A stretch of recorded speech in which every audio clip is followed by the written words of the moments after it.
Sir world में सबसे अच्छी आर्मी एयर डिफेंस टेक्नोलॉजी किस कंट्री के पास है और हमें उनसे क्या सीखना चाहिए? सबसे तगड़ा जो हम मानते थे अभी तक वो है इजराइल के पास। उसको बोलते हैं आयरन डोम। हम समझते थे इसको भेद नहीं सकता कोई, लेकिन जब ईरान ने एक साथ खूब सारे मिसाइल्स दागे तो वो फेल हो गया, क्योंकि उतने सारे उनके पास नहीं थे।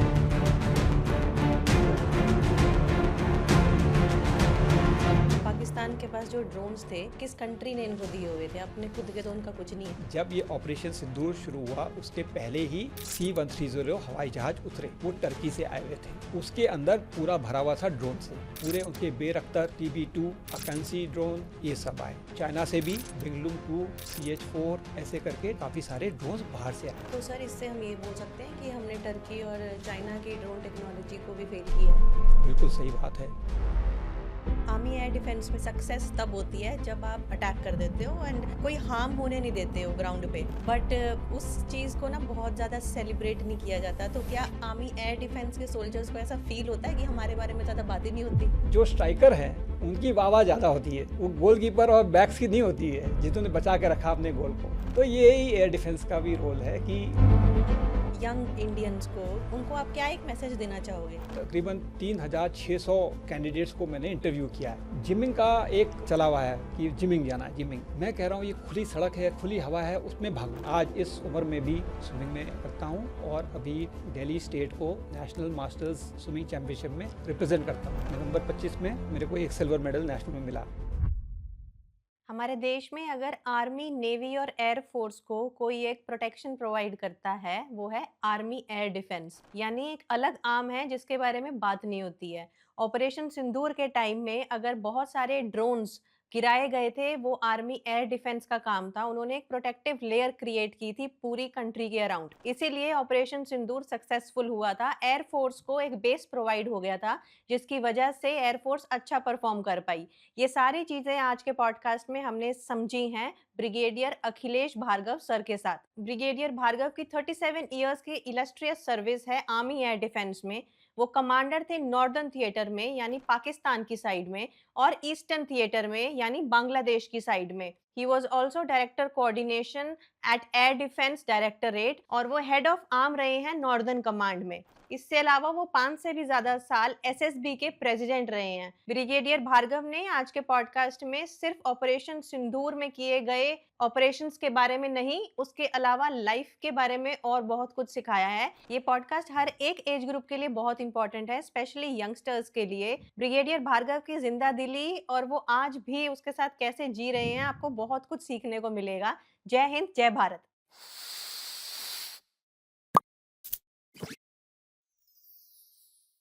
Sir welcome to the show. Thank you so much Africa. Thank you sir. तो सर आर्मी एयर डिफेंस क्या है, आप हमें यही पहले बताओ।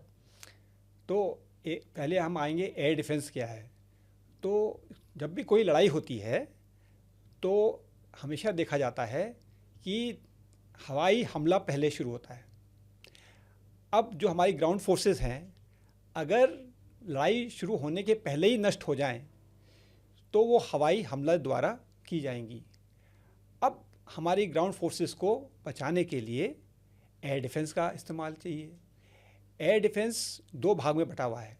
एक एयर डिफेंस जो कि हमारी वायु सेना जो है वो करती है अपने हवाई जहाज या लॉन्ग रेंज वेपन सिस्टम उसके पास है उसके तहत, और दूसरा है आर्मी एयर डिफेंस जो कि आर्मी के पास एयर डिफेंस वेपन्स हैं। आर्मी के कौन से एयर डिफेंस वेपन्स हैं सर? तो अभी जो हमारे शुरू में हमारे पास सिर्फ गन्स थी और उस समय हम आर्टिलरी का ही पार्ट थे, और जैसे जैसे तब्दील होता गया, हवाई जहाज की स्पीड बढ़ती गई, एयर थ्रेट जो है और कहना चाहिए और मुश्किल होता गया, तो हमारे जो आधुनिक हथियार हैं वो आना शुरू हो गए।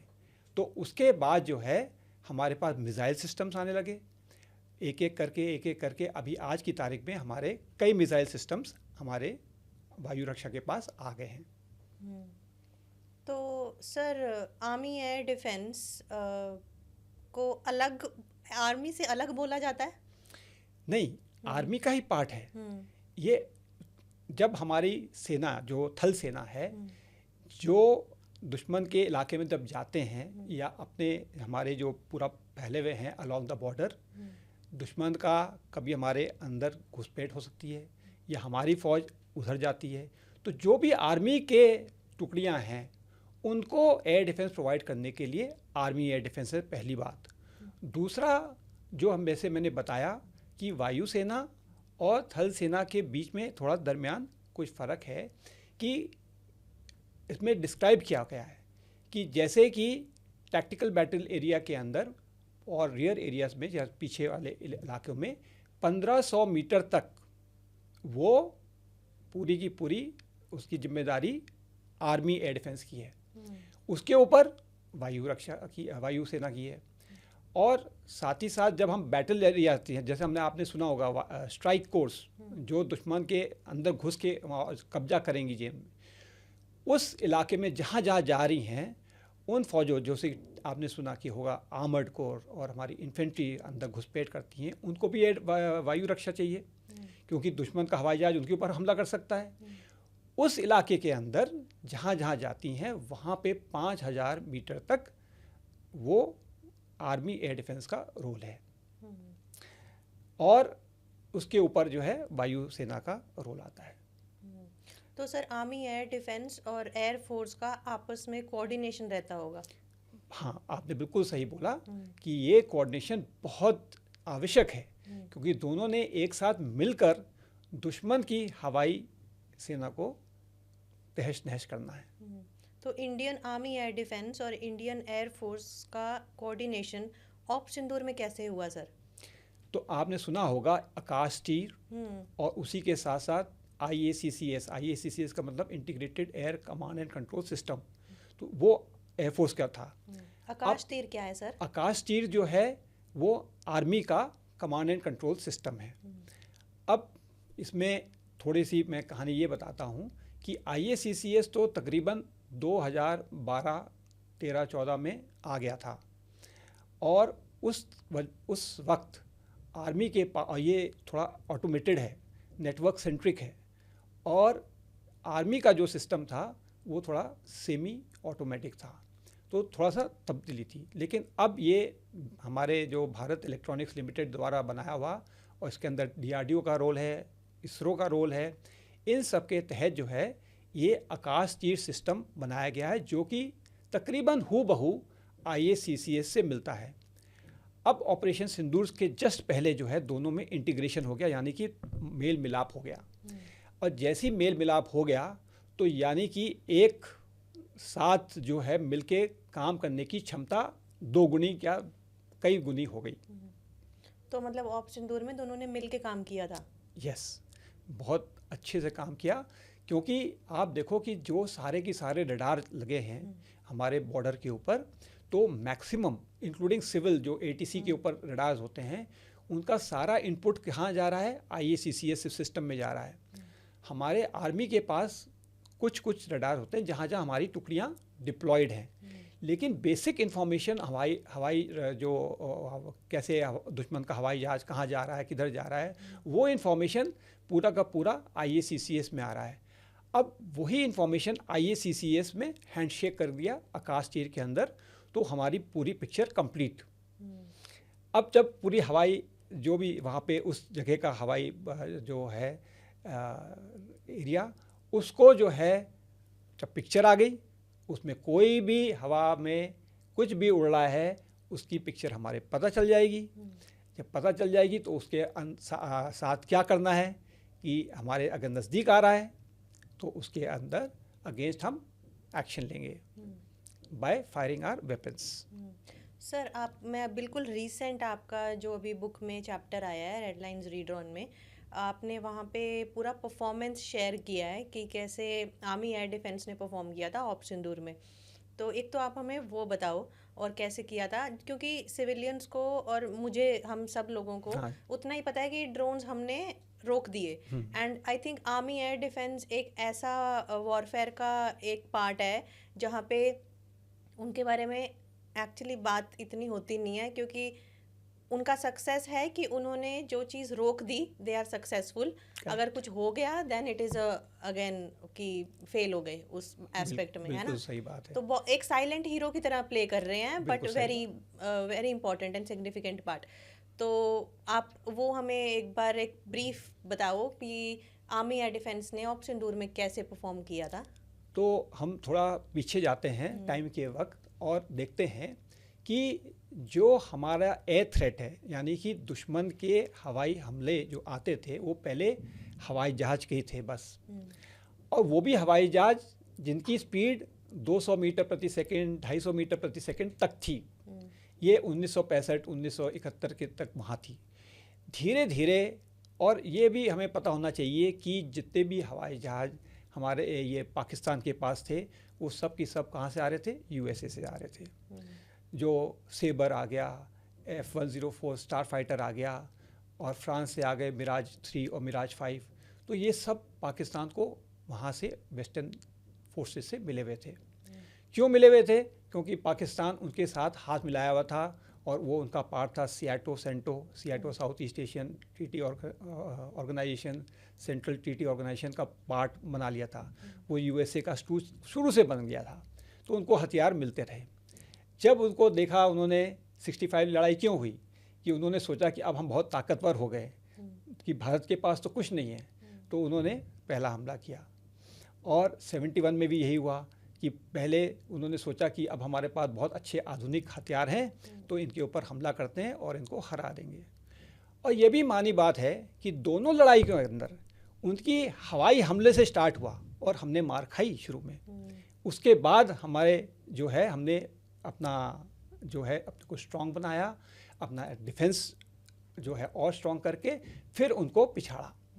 लेकिन शुरू में उन्होंने पठानकोट, खास तौर से पठानकोट एयर बेस जो था, वो 65 वॉर में भी और 71 वॉर दोनों में उसको ऊपर हमला हुआ। अभी हम आते हैं और आगे चलते हैं। अभी क्या धीरे धीरे हमने देखा, अज़रबैजान और आर्मीनिया की लड़ाई हुई। वहाँ पे ड्रोन का इस्तेमाल होना शुरू हुआ। ऐसे तो अमूमन हम नॉर्मल ड्रोन देखते रहते हैं कि वो कभी मूवी देख रहा है, कभी हमारा देखा है कि मैरिज वगैरह में देख रहे हैं, तो वो आम तौर ऐसे छोटे होते हैं। लेकिन ये लड़ाई वाले जो हैं बिल्कुल छोटे छोटे से, जो कि इंटेलिजेंस, सर्वेलेंस और रिकॉनेसेंस के लिए काम आते हैं, और बड़े से बड़े हवाई जहाज़ जो कि जैसे ये तुर्की का है एक बेरख्तर TB2, और उसको सेमी ऑटोनोमस वेपन सिस्टम भी बोलते हैं, कि अपने आप ही उसको फीड कर दो और अपने आप ही जाएगा और हमला करके आएगा और दुश्मन को तहस नहस करेगा। वो अज़रबैजान को दिए गए, और वहाँ हमने देखा कि दुश्मन अपना आर्मीनिया के पास जो टैंक थे, आधुनिक टैंक थे उसके पास, और काफ़ी स्ट्रॉन्ग था। लेकिन ये ड्रोन ने आकर ऐसा उनके टैंक्सों को उड़ाया, और तब दुनिया जागी कि ये एक नई चीज़ आ गई है जहाँ से हवाई हमला करके किसी को पिछाड़ा जा सकता है। इसी के साथ साथ हमने देखा यूक्रेन रशियन वॉर हो गई। अब रशिया की एयरफोर्स बहुत स्ट्रॉन्ग थी, और यूक्रेन हालांकि सोवियत यूनियन जो था उसी का पार्ट था, तो उसके पास भी वही हवाई जहाज़ थे, लेकिन रशिया के पास बहुत ज़्यादा नंबर थे। अब यूक्रेन क्या करता? तो यूक्रेन को पहले तो नेटो ने काफ़ी मदद करी। अब उनको सबसे ज़्यादा उनकी जो ज़ेलेंस्की की मांग थी कि हमको एयर डिफेंस सिस्टम दो, क्योंकि रशिया के पास एयरफोर्स बहुत स्ट्रॉन्ग है और हमको वो तहस नहस कर देगा। अभी ये तो जो भी आ गया नेटो के, वो तो उन एयर डिफेंस करने के लिए उसका भरपूर उन्होंने फ़ायदा उठाया। लेकिन अब उनके पास एयरफोर्स नहीं थी, और यूएसए ने भी बोला था कि हम आपको अभी एयरफोर्स नहीं देंगे, क्योंकि आप फिर अंदर घुसोगे रशिया के अंदर।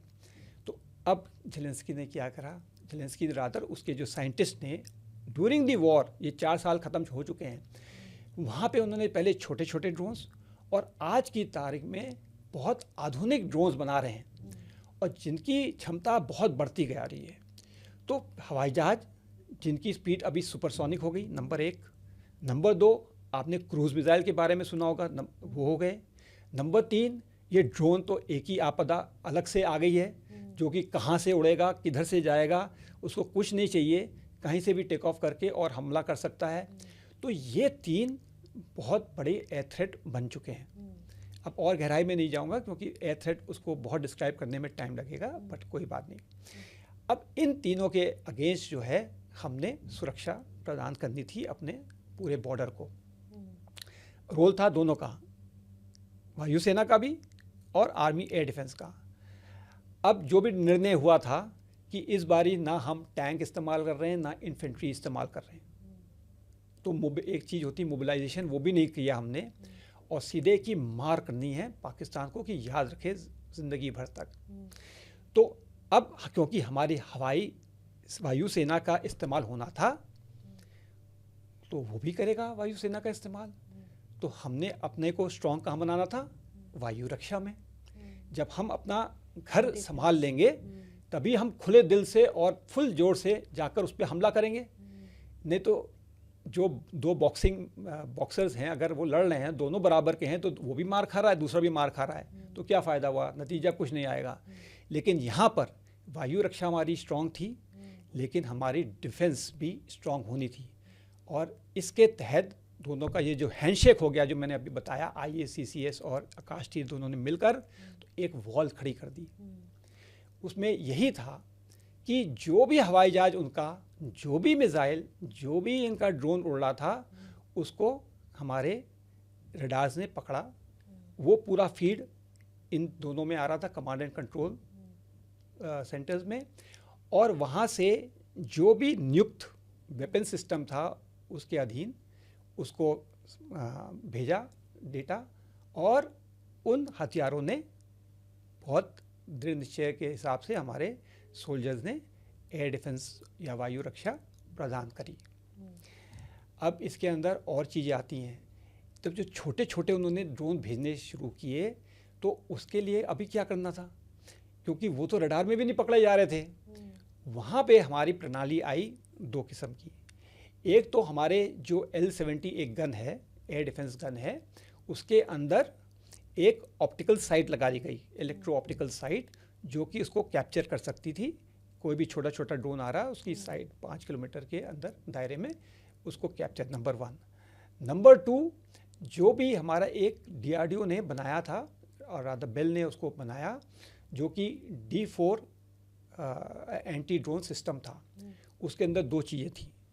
पहली चीज़ थी कि जैमिंग ऑफ दी, क्योंकि कोई भी जब हमारा ड्रोन उड़ता है उसके पास कंट्रोल होता है, ठीक है, तब तक कंट्रोल नहीं होगा तब तो कहाँ जाएगा, अपने मर्जी से किधर से चला जाएगा।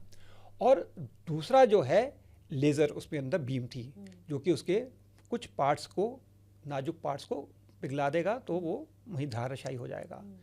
तो ये भी सिस्टम को डिप्लॉय किया गया। तो हार्ड किल और सॉफ्ट किल दोनों का इस्तेमाल करते हुए इनके ड्रोन्स को नाकाम किया। जो बड़े ड्रोन्स थे वो तो रडार में पकड़े जा रहे थे और उनको हमारे मिसाइल्स ने डिस्ट्रॉय किया। तो इस प्रकार से इनका जो भी अटैक था वो हमने नाकाम किया। डिफेंस स्ट्रॉन्ग रहा और हमारी एयरफोर्स ने जो कमाल दिखाया वो तो था ही, वो सबने देखा ही। तो सर, जो पाकिस्तान के पास जो ड्रोन्स थे, ये कौन से, किस कंट्री ने इनको दिए हुए थे? अपने खुद के तो उनका कुछ नहीं है। तो जब ये लड़ाई शुरू हुई, नहीं, इनके पास भी है, कई सारी इनकी कंपनियां हैं, सतुमा है, गिड्स है, ऐसे करके कंपनियां हैं इनके पास, इंडिजिनस हैं, लेकिन वो इतने लायक नहीं थे। तो जब ये लड़ाई शुरू होने का, जब यहाँ से प्राइम मिनिस्टर मोदी ने बता दिया कि अभी ये अब तुम्हें मज़ा चखाना है उनको, तो उन्होंने तैयारी करी कि अब कब लड़ाई शुरू होगी पता तो नहीं था। लेकिन हमने देखा कि जब ये ऑपरेशन सिंदूर शुरू हुआ उसके पहले ही C-130 हवाई जहाज़ उतरे। वो टर्की से आए हुए थे, उसके अंदर पूरा भरा हुआ था ड्रोन से। तो वहाँ से पूरे उनके बेरख्तर TB2, अकंसी ड्रोन, YA-3 ड्रोन, ये सब आए। साथ ही साथ चाइना से भी इनकी सिविल फ्लाइट्स उड़ रही थी, जान पूछे उड़ा रहे थे वो, और चाइना से भी इनके विंगलुंग 2, CH-4 ऐसे करके ड्रोन्स और मैवरिक जो आए, जो सारे काफ़ी सारे ड्रोन्स बाहर से आए। और अब ये 4 दिन की लड़ाई थी, तो अब आप देखो इन्होंने ड्रोन वाला एक्शन कब कब किया। 7-8 की रात को, 7-8 मई 2025 की रात को, 8-9 की रात को और 9-10 की रात को। सबसे शुरू में सबसे छोटे वाले ड्रोन्स भेजे, क्यों भेजे कि हमारे रडार्स जो हैं, जो इनको डिटेक्ट करने के लिए वो खुलेंगे। अब ये रेडियो फ्रिक्वेंसी की बात है, और जहाँ रेडियो फ्रिक्वेंसी की बात आती है तो वहाँ जैमिंग और इलेक्ट्रॉनिक वॉरफेयर की बात शुरू हो जाती है। तो इन्होंने सोचा कि हम ये खूब सारे भेजेंगे तो पूरे नॉर्थ में श्रीनगर से लेकर बीच में आप ये देखो अमृतसर वगैरह, भटिंडा, जैसलमेर और नीचे भुज तक तकरीबन 21 एयरफील्ड बेसिस के ऊपर उन्होंने अपने ड्रोन भेजे अलग अलग जगह पर। सब जगह हवाई ये अपने जो रडार्स ऑन होंगे तो इनको पूरा सिग्नेचर मिल जाएगा कि कहाँ कहाँ इनके रडार लगे हुए हैं। जहाँ जहाँ रडार हैं तो वहाँ पे एयर डिफेंस भी साथ साथ होगा कहीं पे, तो इनको पता चल जाएगा और उसके बाद ये बड़े वाले हथियार भेजेंगे हमें नुकसान पहुँचाने के लिए। लेकिन हम भी होशियार थे, जब इन्होंने भेजा तो हमारे सारे जो ऑलरेडी पता था कि ये वाले जो आ रहे हैं ड्रोन्स, ये रडार हम ऑन भी करेंगे तो हम इनको पकड़ नहीं पाएंगे। तो लेकिन हमारी ये L-70 गन्स, जू एक और गन है ट्विन बैरल गन, और ZSU शिल्का गन, तो ये सारी गन सिस्टम्स और ये जो D4 system anti drone system मैंने बताया, इन सब ने मिलकर जो काम किया वो बहुत ही कहना चाहिए, इनको तारीफ़ करनी चाहिए। बॉर्डर के ऊपर जो इनके लो लेवल आ रहे थे वहाँ पे BSF ने अपनी LMG और MMG से ही काम चलाया, क्योंकि वो दिख रहा सामने आ रहा है। तो रात का वक्त था हालांकि, तो उनकी टिमटिमाती एक बत्ती, तो उससे पता चल जाता कि ड्रोन जा रहा, तो उसके ऊपर उन्होंने उसका भी इस्तेमाल किया और इस प्रकार पूरा हमला। तो आप देखेंगे कि 7-8 की रात को 300 करीब आए ड्रोन्स एक साथ आए, और 7-8 की रात को भी 300 से 400 आए, और जो 9-10 की जो रात थी वो तकरीबन 400-500 से ऊपर गए, जिसमें कि बड़े बड़े ड्रोन से ज़्यादा, क्योंकि अब उनको लगा था कि अब ये हमारी पिटाई हो रही है तो अब हमें जो करना कर लो, नहीं तो कुछ भी नहीं होगा।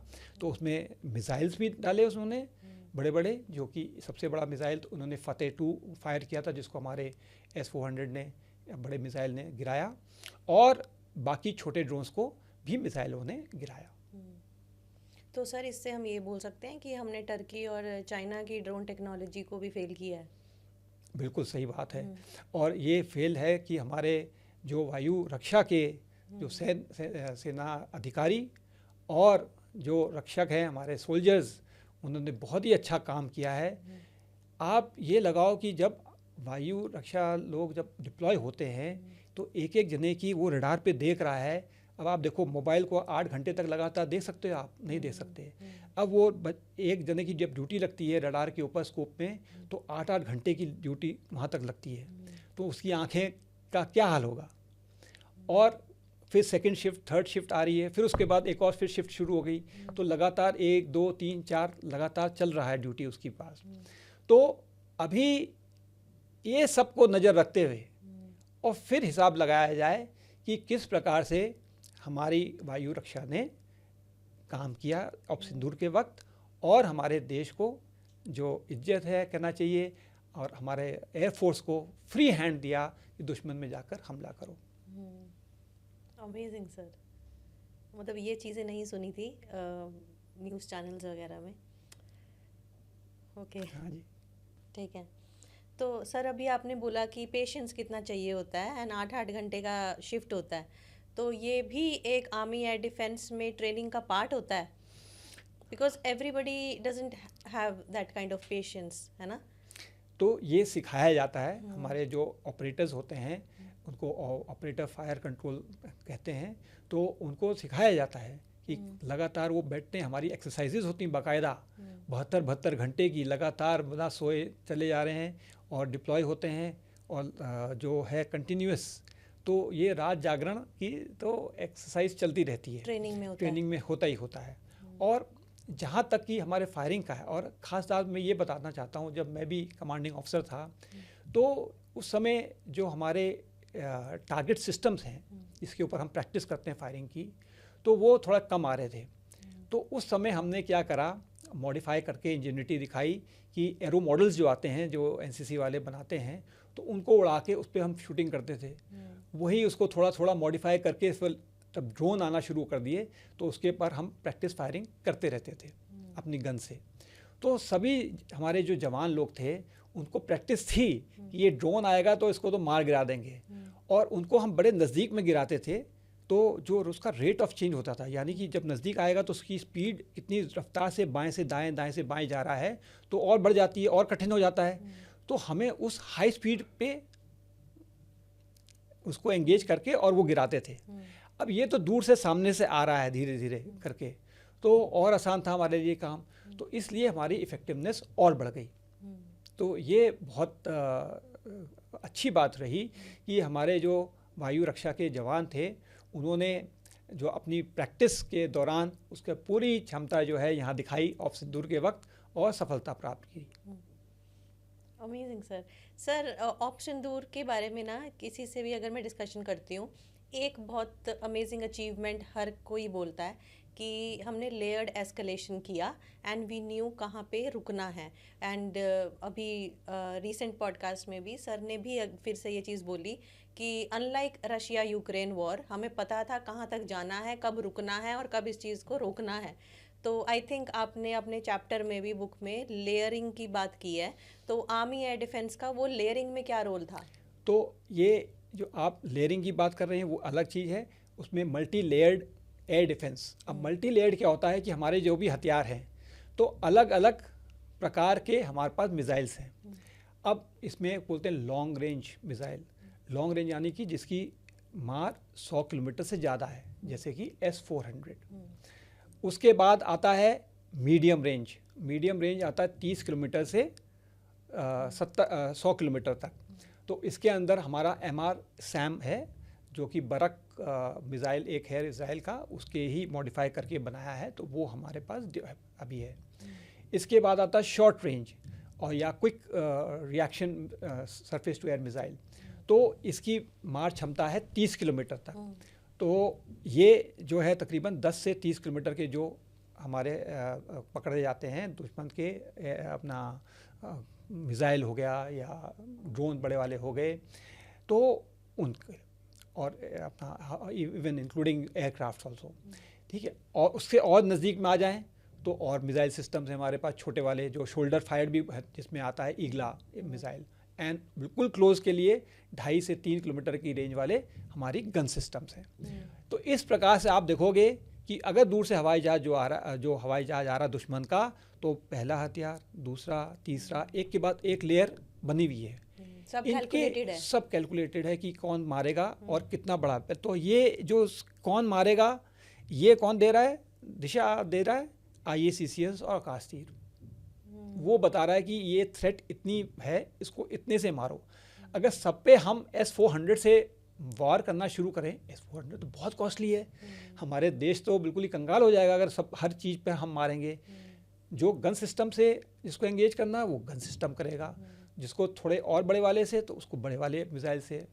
अब यही छोटे छोटे ड्रोन्स हैं जो हमने देखा यूक्रेन रशियन वॉर में भी यही चल रहा है कि पहले जब रशिया ने भेजे अपने ड्रोन्स तो इन्होंने बड़े बड़े मिसाइल्स यूज़ कर लिए, पेट्रियट्स, वो मिलियंस का डॉलर्स का आता है।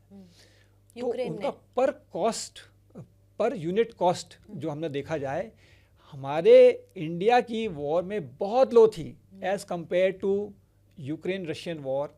इवन अज़रबैजान जो अर्मीनिया की वॉर थी उसमें पर यूनिट कॉस्ट बहुत ही लो हुई। क्यों?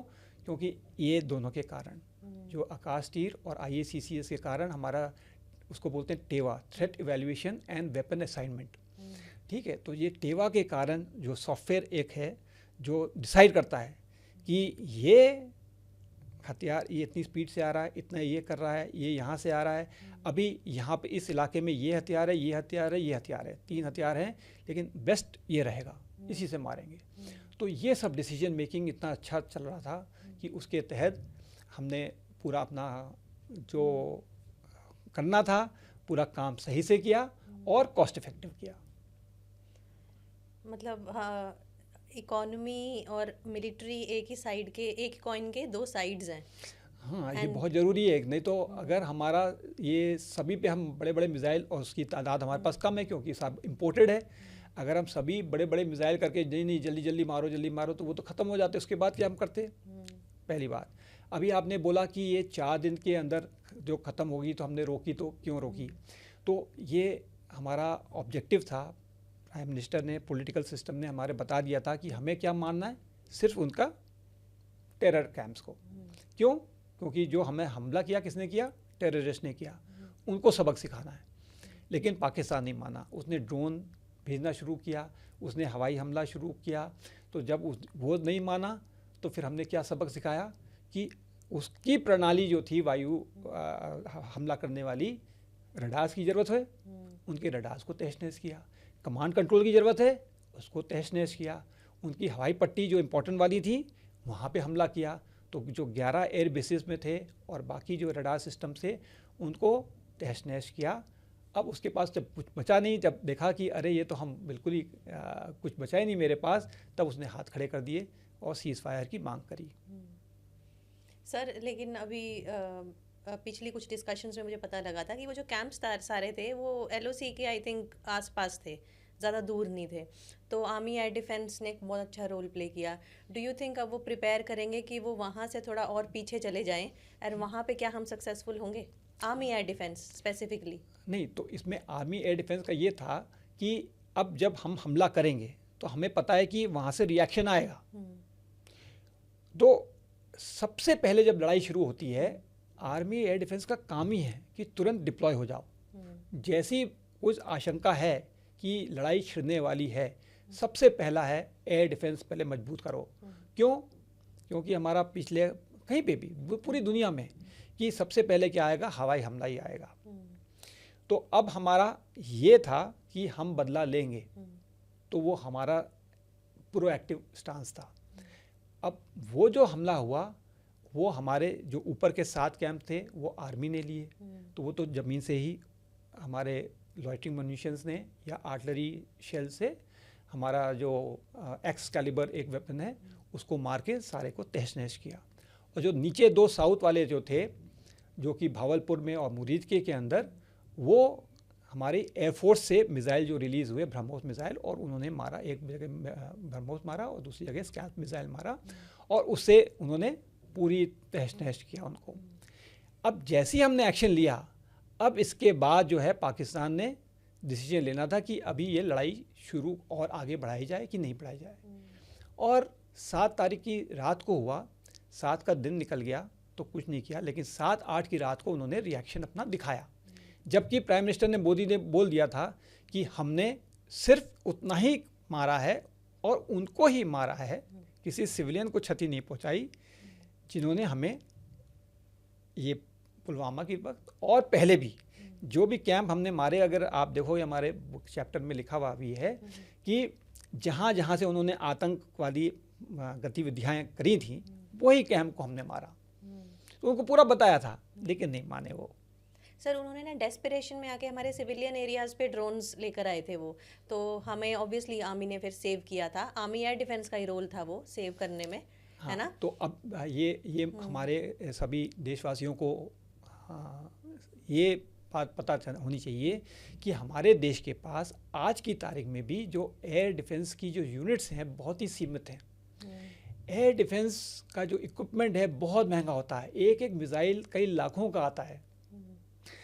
अब क्योंकि हमारे जो वॉर वेजिंग जो हमारे इंस्ट्रूमेंट्स हैं उनको पहले हमें बचाना पड़ेगा, तभी तो हम दुश्मन से लड़ेंगे।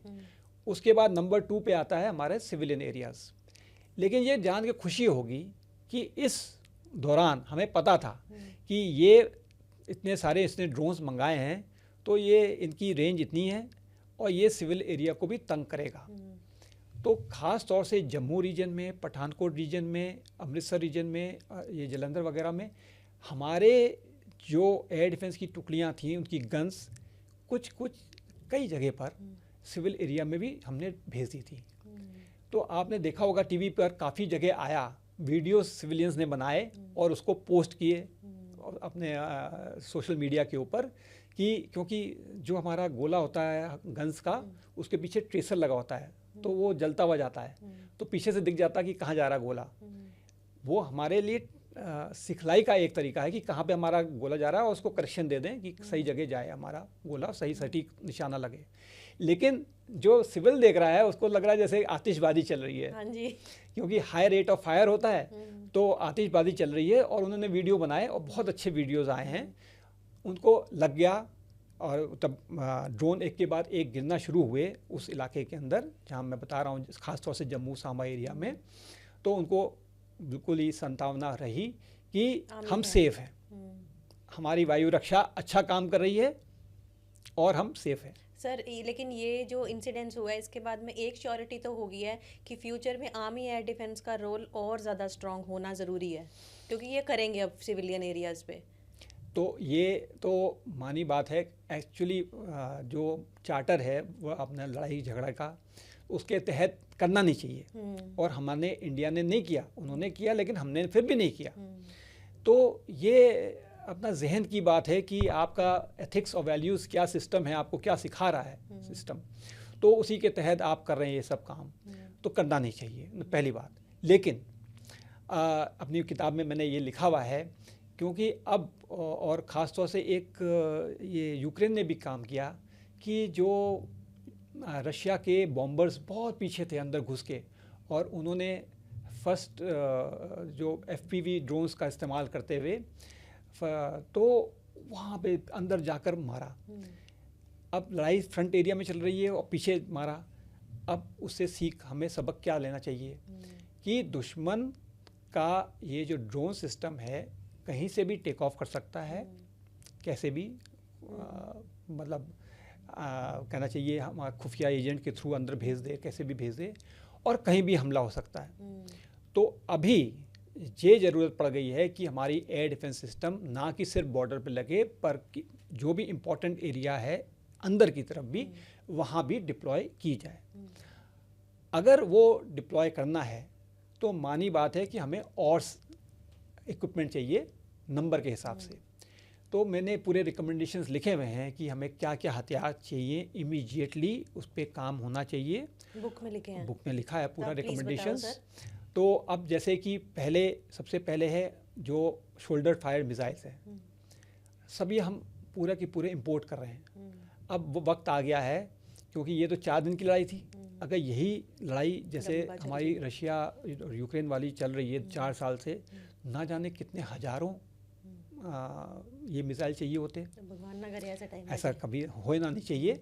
लेकिन फिर हम इंपोर्ट करते रहेंगे, जिससे हम इंपोर्ट कर रहे हैं उसके पास है कि नहीं है वो भी हमें नहीं पता है, वो हमें देगा कि नहीं हो देगा, गुस्सा हो जाए हमसे तो वो भी परेशानी है।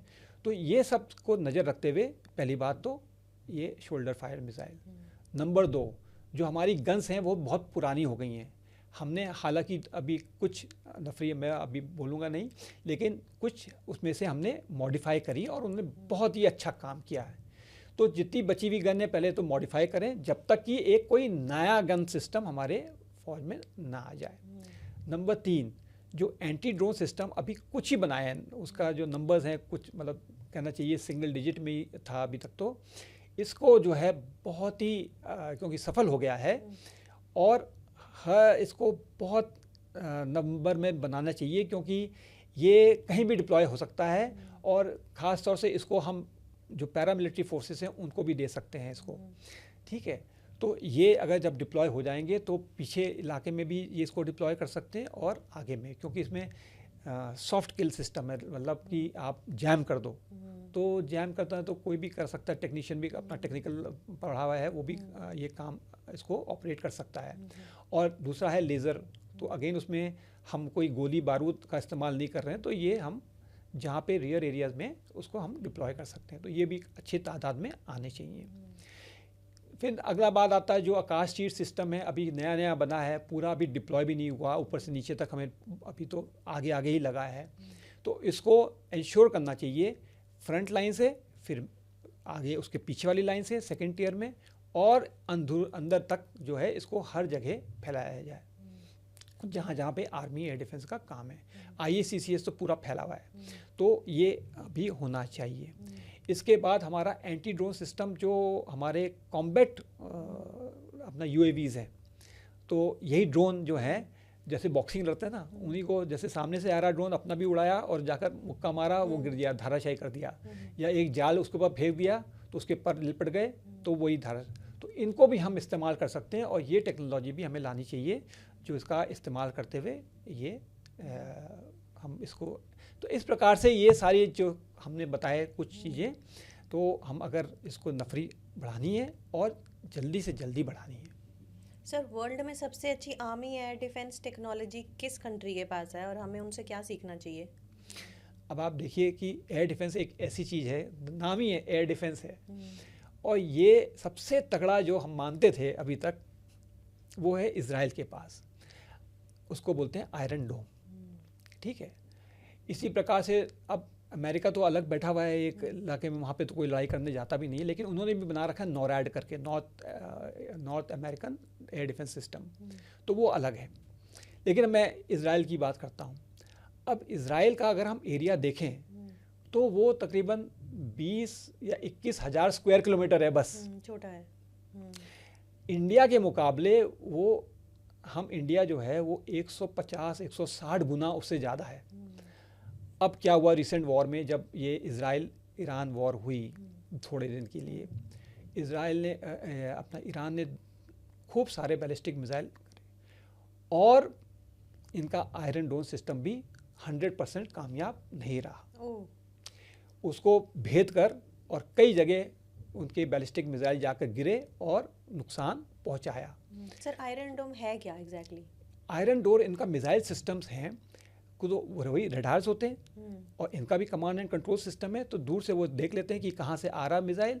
और ये क्योंकि ईरान ने तो बैलिस्टिक मिसाइल, अब बैलिस्टिक मिसाइल क्या होता है कि वो जब हवा में पूरा ऊपर जाता है और फिर नीचे आना शुरू करता है, तो उसकी ट्रेजेक्ट्री में कोई 2 पॉइंट भी अगर आप उसका जो रडार अगर वो डिटेक्ट कर लो तो उसका वो ट्रेजेक्ट्री पता चल जाता है। तो एक तो वो कि कहाँ उसका हिट होने वाला है वो पता चल जाता है, नंबर 1। नंबर 2, इनके पास जो मिसाइलों का, एयर डिफेंस मिसाइलों का जो सिलसिला है वो बहुत ही घना था। बहुत सारे इनके पास मिसाइल थे और खूब तादाद में इन्होंने स्टोर करके रखे हुए हैं, क्योंकि इनके पास टेक्नोलॉजी है वो वाली। तो basically more important is Barak system, और जहाँ तक इनको सपोर्ट है यूएस का भी, तो उनका सिस्टम भी है। अब ये सब मिलकर जो है, मतलब हम समझते थे कि ये फुल प्रूफ सिस्टम है, इसको भेद नहीं सकता कोई। लेकिन जब ईरान ने एक साथ खूब सारे मिसाइल्स दागे तो वो फेल हो गया, क्योंकि उतने सारे उनके पास नहीं थे। क्योंकि जब वो ट्रैक कर रहा है से 20 कर सकता है, तो ईरान ने 25 दाग दिए, तो 5 तो उसमें भेदेंगे। तो ऐसे करके उन्होंने उसको नाकाम किया। सर, इस चीज़ से ना मेरे को एक चीज़ फील हो रही है कि हम इंडियंस, नॉट जस्ट आर्मी या फिर मिलिट्री में, इन जनरल अभी हम लोग ना अपने आप को अंडर प्ले करते हैं और हमें लगता है कि दूसरा हमसे बेटर है। अभी ये जो आपने बताया, सो दिस इज़ इन अ वे कि इज़राइल अभी तक साइकोलॉजिकल डेटरेंस कर पा रहा था, ये दिखा के कि उनका आयरन डोम सबसे अच्छा है। लेकिन जब परफॉर्मेंस की बारी आई तो पता चल गया कि इसमें भी फ्लॉज हैं और इसको गिराया जा सकता है। तो in general when it comes to warfare, psychological deterrence is more important than kinetic. बिल्कुल, आपने सही, बहुत अच्छा ये चीज़ बताई है। ये सेंटेंस जो आपने बोला बहुत अच्छा है कि मानसिक जो है, आपका अंतरात्मा से जो आप सोचते हो और अपने अंदर से जो आपकी क्षमता है उस पर भरोसा करना, सेल्फ कॉन्फिडेंस। सो मानसिकता जो है बड़ी इम्पोर्टेंट चीज़ प्ले करती है कि आप, अरे हमारा क्या होगा, ऐसे नहीं सोचना है।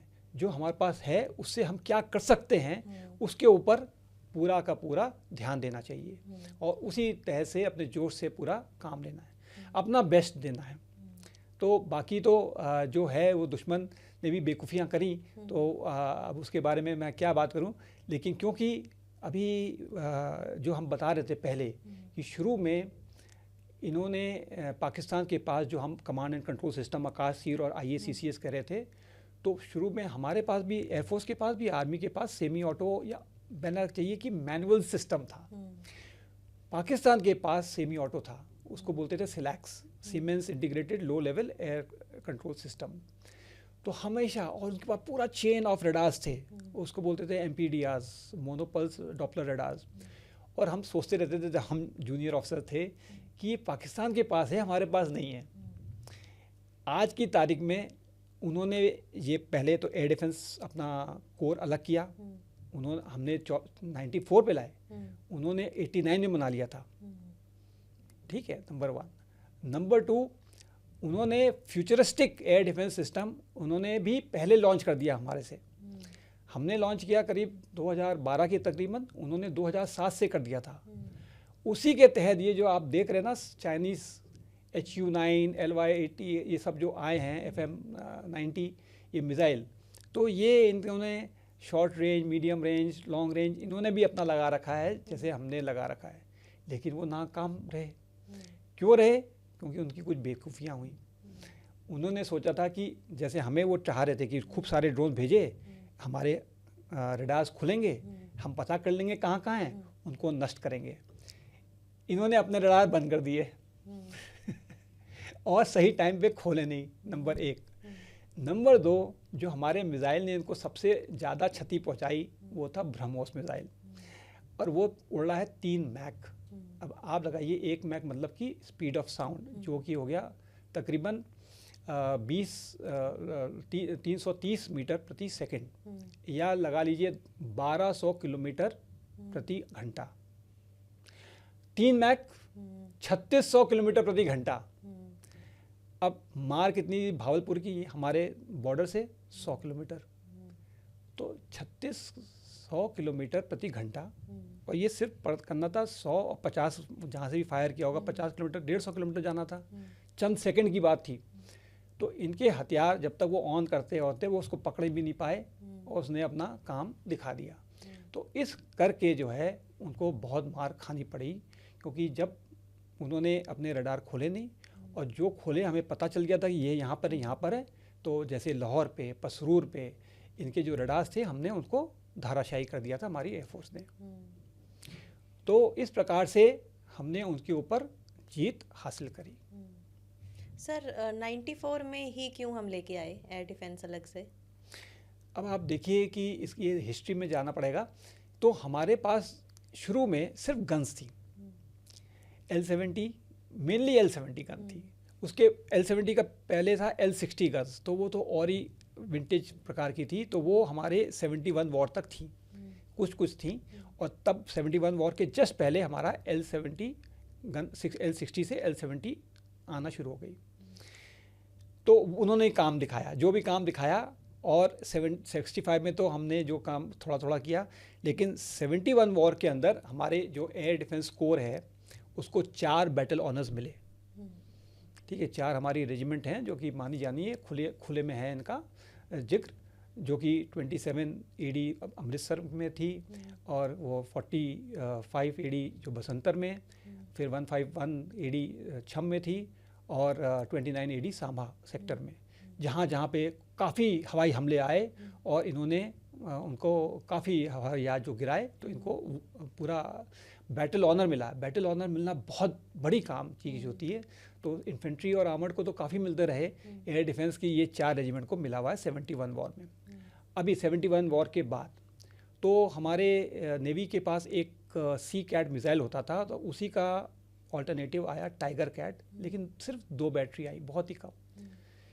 सीधे 71 आप लगा लो, चलते जाओ 77 में जाकर फिर हमारे पास एक बहुत आधुनिक मिसाइल सिस्टम आया, जिसने जो कि रशिया से आया, और रशिया ने इजिप्शियन को दिया था, और इजिप्ट ने इज़राइल के छक्के छुड़ाए थे योम किपुर वॉर में अंदर, 67 की वॉर में।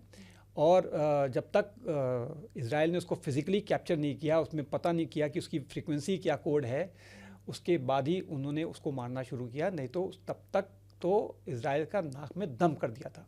वो सिस्टम हमारे पास आया 77 में।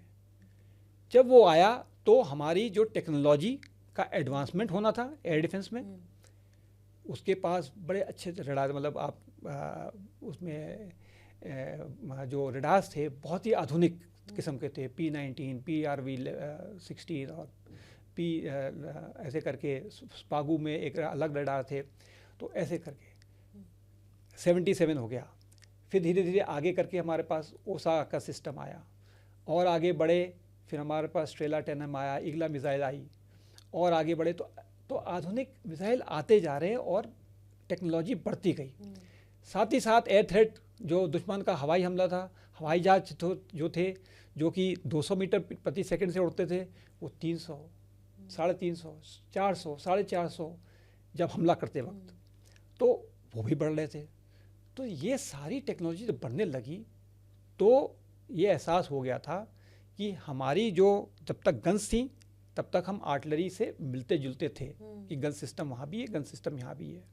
लेकिन जब हमारी missile technology, radar technology, electronic warfare ये सब आया तो हमें अलग होना ही था। साथ ही साथ जो मैंने आपको पहले बताया कि पाकिस्तान ने भी अपनी एयर डिफेंस कोर 89 में बना ली थी, तो अभी काउंटर बहुत ज़रूरी था कि उसको काउंटर करने के लिए हमारी एयर डिफेंस कोर भी अलग हो और बड़ी बने। Amazing sir. सर, आपका एक इलस्ट्रियस पूरा करियर रहा है, एक्सपीरियंस किए हैं आपने चीज़ें। कोई ऐसा एक्सपीरियंस है आपका ट्रेनिंग के टाइम में, या फिर शायद कोई ऐसा इवेंट जो शायद हम जानते भी नहीं है न्यूज़ में? ऑपरेशन टूर तो न्यूज़ में आया काफ़ी, बट बहुत सारी बिहाइंड द सीन्स चीज़ें होती हैं जो न्यूज़ में नहीं आती हैं, और आई थिंक एवरीडे बेसिस पे आर्मी कुछ ना कुछ डिफेंड कर रही होती है। Correct. तो ये है ना, तो क्या आपका कोई एक ऐसा एक्सपीरियंस है जो आप हमारे साथ शेयर कर सकते हो कि ऐसा कुछ हुआ था? अब जैसे कि आपको कारगिल के बारे में पता है, तो कारगिल के अंदर ये समझौता हुआ था कि जब लड़ाई तो हुई कि हमारा काम था, हमारे ही जो पॉलिटिकल सिस्टम है उन्होंने ही ये एक कहना चाहिए वो एक खड़ा करा था कि हमारी एयरफोर्स LOC के पार नहीं जाएगी। जो भी वॉर करना है, अपने जो भी एरिया हमारा लॉस हुआ है उसको रिकब्जा करने के लिए, रिकैप्चर करने के लिए जो भी वॉर करना है अपने साइड से ही वॉर करेंगे। इसका कहने का तात्पर्य यही था कि दुश्मन का भी हवाई हमला हमारी तरफ नहीं आएगा। शुरू में ये बात नहीं तय हुई थी, तो उस समय मेरी रेजिमेंट से कुछ टुकड़ियाँ जानी थी कारगिल में डिप्लॉय होने के लिए। आपके रेजिमेंट का नाम क्या था सर? तो हमारा लाइट एडी रेजिमेंट थी, तो उसके अंदर जू गन होती थी। तो मेरी ट्रुप जानी थी और मुझे नियुक्त किया था कि आप लेकर जाओगे। तो हम इंतज़ार करते रहे, स्टैंड बाय पे रहे, लेकिन जब ये पता चल गया कि ये हवाई जो जहाज़ है एक दूसरे के LOC को क्रॉस नहीं करेंगे, तो उसके बाद स्टैंड डाउन किया। तो वो जो मौका था हमारे उस समय डिप्लॉय करने का एयर डिफेंस में और अपना दिखाने का जज्बा, तो वो नहीं हुआ। नंबर पहली बात ये। दूसरा है कि हमारे कई जो LOC के ऊपर इतना फायरिंग करते रहते हैं ये लोग पाकिस्तान शुरू से, तो हमारी तरफ से इन्होंने क्या करा, मैं बताता हूँ आपको। किरण सेक्टर की बात है, जो वहाँ पे जो है पूरे LOC के साथ हमारी एयर डिफेंस गन को डिप्लॉय किया गया कई जगह। क्यों? क्योंकि इसकी जो रेंज होती है काफ़ी होती है, जो हमारे नॉर्मल LMG वगैरह हैं उनकी जो इतनी क्षमता है उससे कहीं अधिक होती है। तो वहाँ पे जो डिप्लॉय करने के लिए मैं गया उधर वहाँ पे, और जिस जगह पे डिप्लॉय करी वहाँ से उनकी जो गाड़ियाँ थी, माल पानी जो ऊपर भेजते थे अपनी पोस्ट के ऊपर, वो रोड पे जब चलती थी सामने, तो हमारी एयर डिफेंस गन ने उनको बहुत नुकसान पहुँचाते थे। तो वो भी एक बहुत अच्छा एक तजुर्बा था। Amazing sir. Sir, obviously because इतना लंबा करियर रहा है आपका, तो व्हाट डू यू फील कि एक कॉम्पिटेंट सोल्जर में और एक नॉर्मल सोल्जर में फ़र्क क्या होता है? किस बात का फ़र्क होता है? देखिए, आप नॉर्मल अपने जो है 80-20 का प्रिंसिपल चलता है, तो हर एक का दिमाग और हर एक का जज्बा एक जैसा नहीं होता। दो जने हैं, सेम क्लास में पढ़ रहे हैं, दो बच्चों का भी कभी सेम जज्बा नहीं होगा।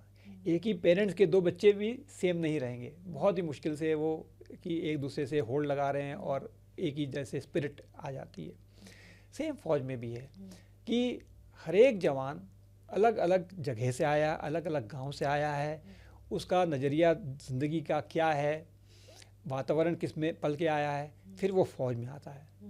फ़ौज में ट्रेनिंग एक सी होती है, ठीक है, एक ही लीडर के नीचे है, लेकिन बीच में जो है नज़र हटी तो एक कटमारा और एक जो अपना समय मिला है उसका भरपूर फ़ायदा उठा रहा है।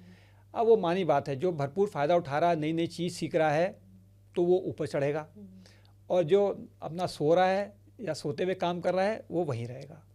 तो ये जो है, ये मतलब सिर्फ फ़ौज के लिए नहीं, ये सभी के लिए लागू है। और इसमें कहूँगा कि फ़ौज में कुछ ज़्यादा शैतानी करते हैं इस प्रकार से कि कट मारने की कोशिश करते हैं तो उनको पनिशमेंट मिल जाती है, तो वो सिविल में नहीं है।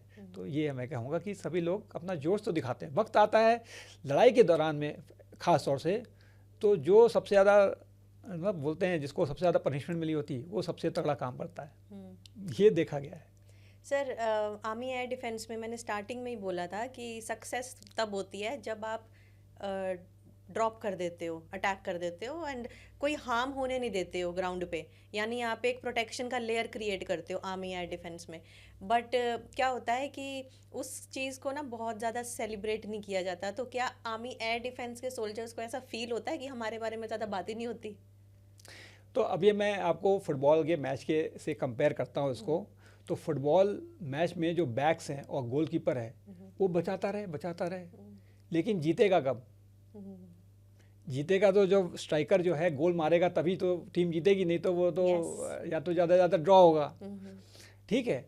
तो अभी जो स्ट्राइकर हैं उनकी वाह ज़्यादा होती है, वो गोलकीपर और बैक्स की नहीं होती है जिन्होंने बचा के रखा अपने गोल को। तो यही एयर डिफेंस का भी रोल है कि और बहुत महत्वपूर्ण है कि अगर हमने अपने ऊपर गोल करने दिया तो फिर हमारी टीम जीतेगी कैसी, वो तो हार ही जाएगी, ठीक है। तो एयर डिफेंस जो है ये इंश्योर करती है कि हमारी सारी की सारी फ़ौज जो उनको लड़ाई करना आगे जाकर ग्राउंड के ऊपर उनको बचा के रखे, और उसके बाद जो है उनकी लड़ाई करने की जो क्षमता है उसमें कमी कुछ ना आने दे। तो इट्स अ साइलेंट फाइटर। तो वो साइलेंट फाइटर बन के खुश हैं सब। अब खुशी की बात तो ये है कि जब लोग एक्नॉलेज कर देते हैं तो हमें उसमें किसी ने हाथ एक थपथपा दिया, उसमें हमारी खुशी है पूरी। और ये ऑफ सिंदूर में तो कहना चाहिए बखूबी से काफ़ी हमारे पीठ पर थपथपाई हुई हमारे जवानों पे जो थे वहाँ पे डिप्लॉय, और हम सभी खुश हैं। Amazing sir, given your experience again and again I will say it, आप सिविलियंस को और आम जनता को, यंग इंडियंस को, हमारा यंग पॉपुलेशन काफ़ी है, हाँ जी। तो उनको आप क्या एक मैसेज देना चाहोगे? तो अभी मैं आपको बताऊंगा कि क्योंकि मैं तो सिलेक्शन प्रोसेस में रह चुका हूँ और एसएसबी का बोलते हैं उसको, तो एसएसबी का प्रेसिडेंट भी रह चुका हूँ। तो अपने जो मैंने डिप्टी प्रेसिडेंट और प्रेसिडेंट दोनों मिलाकर 5 साल वहाँ पे रहा हूँ, और तकरीबन 3600 कैंडिडेट्स को मैंने इंटरव्यू किया है पर्सनली। अभी भी ट्रेनिंग देता हूँ अपना फ्रीलांसिंग करके, और मोर देन 2200 स्टूडेंट्स को उनको मैंने ट्रेन करा हुआ है, कई लोग सिलेक्ट भी हो गए। तो सभी को मैं दो चीज़ बात करता हूँ कि सबसे पहले जो अपने में आत्मविश्वास बहुत ज़रूरी है कि नंबर 1, नंबर 2, जो भी करो पहले समझ तो लो कर क्या रहे हो।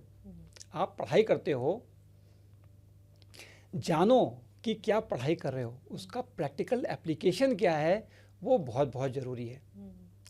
नंबर 3, जब आप सोशली लोग से मिलते हो तो आप उनको पहचानना, और उनसे सिर्फ वो नहीं कि कोई आपको सिखाएगा, तो देखकर और सुन के सीखना भी वो करना चाहिए।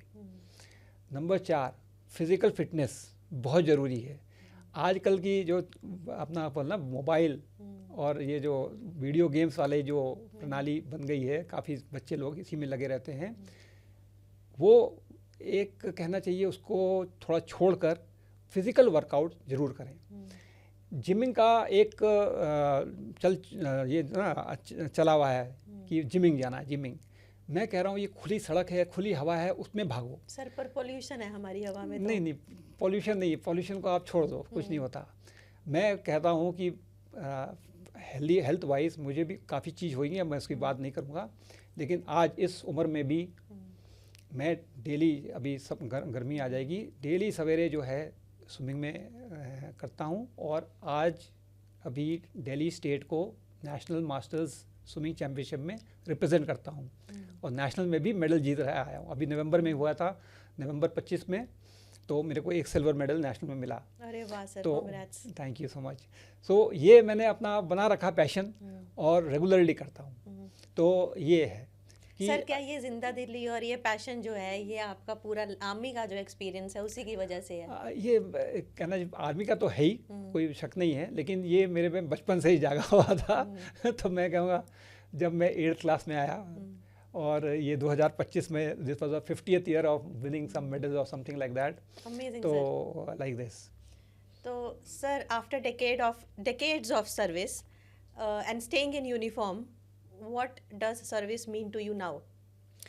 सो अब मैंने जो है 1980 रादर 79 जुलाई में एज अ कैडेट एनडीए में गया आफ्टर 11th क्लास। और उसके बाद जो है जब रिटायर हुआ तो 2018 में फिर I took the reemployment and finally retired in July 2020। तो आप लगा लो कितना समय हो गया। तो कुछ चीज़ें मैंने देखी कि फ़ौज में जो है बहुत अपॉर्चुनिटीज़ मिलती हैं अलग अलग तरीके से काम करने की, अपना खुद को आगे बढ़ाने की, चाहे स्पोर्ट्स में हो चाहे पढ़ाई में हो। तो मैं तो बहुत थैंकफुल हूँ to the Indian arm forces as well as the country कि मुझे बहुत अपॉर्चुनिटीज़ मिली, और हर अपॉर्चुनिटी का मैंने भरपूर फ़ायदा उठाया, ख़ास तौर से पढ़ाई में। कि मैं पढ़ाई तो आर्मी ने मैंने ज्वाइन करी थी सिर्फ 11वीं के बाद, तब उस समय 11वीं के बाद एनडीए होता था, और उसके बाद वहाँ एनडीए में ही बीएससी मिल गया। फिर मैंने को बीटेक इलेक्ट्रॉनिक्स मैंने करा, डबल एमएससी किया।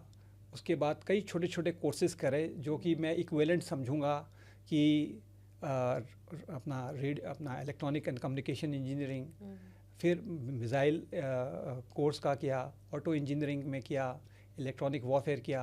तो ऐसे ऐसे करके जो है अब जब मैं ये प्रेसिडेंट बन गया और बच्चों को जो मैं गाइडेंस देता हूँ, वो कोई भी कहना चाहिए वर्टिकल से आ जाए, किसी भी इंजीनियरिंग साइड से या अपना इकोनॉमिक साइड से, अपने प्राइवेट में रहते हुए मैंने एमबीए फाइनेंस भी कर लिया, ठीक है। तो किसी फील्ड से आ जाए वो मैं उससे क्वेश्चन पूछ सकता हूँ और उसको धाराशायी कर सकता हूँ। सर पीएचडी की नाम की डिग्री रहेगी? पीएचडी मैंने नहीं किया क्योंकि बहुत पढ़ लिया था मैंने। वो मैं सोचता हूँ कि कर लूँ, लेकिन करने की एक बार कदम उठाया, लेकिन फिर मैंने कहा अभी बहुत हो गया। तो वो भी कर सकता था मैं, क्योंकि भी कर सकते हो सर, हाँ, क्या पता आप कर लोगे। हाँ ये बात है। तो ऐसे करके, और मैंने ये है कि अपना फिज़िकल फिटनेस पे हमेशा ध्यान दिया, मतलब यहाँ तक कि ब्रिगेड कमांडर बन गया था, फिर भी मैंने दौड़ना नहीं छोड़ा और अपने जवानों के साथ भागता था पूरा। तो ये देन अपने जो सेल्फ कॉन्फिडेंस का, और एक सेल्फ डिसिप्लिन नाम की चीज़ है, स्वयं अनुशासन, कि जो सही काम है वो करो। अभी इसके तहत कोई देख रहा है या नहीं, हाँ वो वाली बहुत ज़रूरी बात है। और इसका जो कई एग्जाम्पल है मेरे में, तो वो है। अभी मैं आपको, चलिए अभी आपने ये पूछा ही है तो मैं बताता हूँ कि मेरा एक छोटा सा आर्टिकल है, from ICU to victory podium से एक छोटा सा आर्टिकल लिखा था, और उसमें यही था कि एक समय में दिसंबर 2016 जब सर्विंग में था, तो उस समय मेरे को एकदम हार्ट ब्लॉकेज हुआ, और गलत दवाइयों के कारण पहले तो मेरे को ब्रेन हेमरेज हुआ। तो दिसंबर 2016, फरवरी 2017 में मुझे बाईपास हो गया। अब उसके बाद मेरे को लेट जाना चाहिए था कि कुछ नहीं करूँगा, लेकिन come by 4th month I आज doctor can I do swimming. उसने बोला हाँ कर सकते हो अगर मन ना करे तो। I jumped into a pool in June 2017, और मैं अपने स्कूल भी जाता हूँ पास्ट वर्सेस प्रेजेंट बच्चों के साथ स्विमिंग करने, जो अभी आज की तारीख में तो 1/4 एज के हैं मेरे। और मैंने अक्टूबर 2017 में गया, कंपटीशन किया उनसे और मेडल जीत के लाया। अरे वाह सर। ठीक है। और तब से मैं अभी भी जो है इस पिछले साल भी फिर मैं गया और फिर भी अभी भी जीत रहा हूँ उनसे। तो एक चौथाई साल के उम्र हैं, 16-17 साल वाले। तो ये है कहानी। तो वो जो जज्बा है वो ख़त्म नहीं होने दिया। Amazing sir, thank you so much. I think बहुत लोग बहुत कुछ सीखेंगे इस पॉडकास्ट से। Thank you so much. It is an honour sitting with you. Thank you so नहीं, much. not at all. It was so nice that you conducted this so well. I am really honored.